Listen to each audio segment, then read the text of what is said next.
Breaking news. এবার বেকার যুবকদের জন্য বড় সিদ্ধান্ত নিল পশ্চিমবঙ্গ সরকার।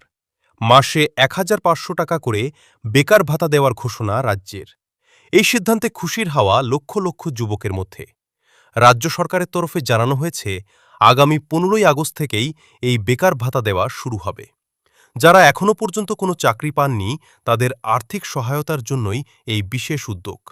চলুন জেনে নিই কারা কারা এই ভাতা পাবেন। আবেদনকারীর বয়স হতে হবে ২১ থেকে ৪১ বছর, মাধ্যমিক উত্তীর্ণ হতে হবে। বর্তমানে কোনো কর্মসংস্থান থাকা চলবে না। রাজ্য সরকারের কোনো স্কলারশিপ পেলে এই ভাতা মিলবে না। যোগ্য প্রার্থীরা পাবেন।